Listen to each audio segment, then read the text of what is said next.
भगवान श्री राम की बहन शांता का अपने माता पिता से दोबारा मिलन। शांता राजा दशरथ और कौशल्या की इकलौती संतान थी। उसे गोद देने के बाद राजा दशरथ का लंबे समय से कोई संतान नहीं होता है। अपने कुल को आगे बढ़ाने के लिए राजा दशरथ को पुत्र की चाहत थी, जिस कारण वह बहुत चिंतित भी थे।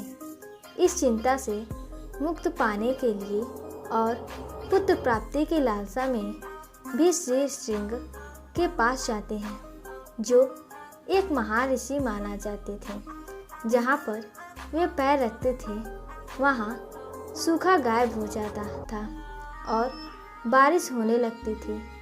उनके मात्र चरण स्पर्श से वातावरण में शांति फैल जाती थी और वहाँ समृद्धि रहती थी। राजा दशरथ के पुत्र कामेष्टि यज्ञ करवाने की इच्छा जताई। यज्ञ में निमंत्रण देने के लिए दशरथ ने अपने मंत्री सुमंत को ऋषि श्रृंग के आश्रम में भेजा, जहाँ पर सुमंत ने राजा दशरथ के द्वारा ऋषि श्रृंग को यज्ञ में निमंत्रण दिया। ऋषि श्रृंग ने कहा कि मैं यज्ञ में शामिल तो हो सकता हूँ, परंतु मैं अकेले नहीं आ सकता। यज्ञ कराने के लिए मेरे साथ मेरी पत्नी भी आएगी।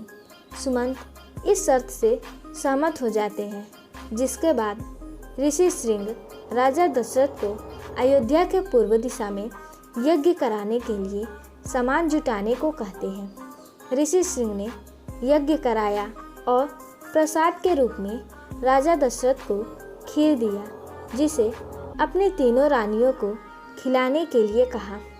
राजा दशरथ ने खीर को अपनी तीनों पत्नियों में बांट दिया, जिसके बाद कौशल्या और कैकेयी ने एक एक हिस्सा स्वयं खाया और एक एक हिस्सा सुमित्रा को खिलाया। इस तरीके से सुमित्रा को 2 पुत्र लक्ष्मण और शत्रुघ्न की प्राप्ति होती है। वहीं कौशल्या और कैकेयी को एक एक पुत्र राम और भरत की प्राप्ति होती है। इसी यज्ञ के दौरान कौशल्या की नज़र ऋषि श्रृंग की पत्नी पर पड़ती है, जिसे देख उन्हें अपनी पुत्री शांता की याद आ जाती है। कौशल्या को देखते ही ऋषि श्रृंग की पत्नी उनके चरण स्पर्श करती है। एक ऋषि की पत्नी कौशल्या के चरण को स्पर्श करती है। एक ऋषि की पत्नी होकर कौशल्या के चरण को स्पर्श करना कौशल्या को कुछ समझ नहीं आया। तब ऋषि श्रृंग की पत्नी ने कौशल्या को सब कुछ बताया और कहा कि मैं आपकी पुत्री शांता हूँ, जिसे आपने अंग देश के राजा रोमपद को गोद दे दिया था। अपनी पुत्री को इतने दिनों के बाद देखने के बाद कौशल्या और दशरथ बहुत प्रसन्न होते हैं।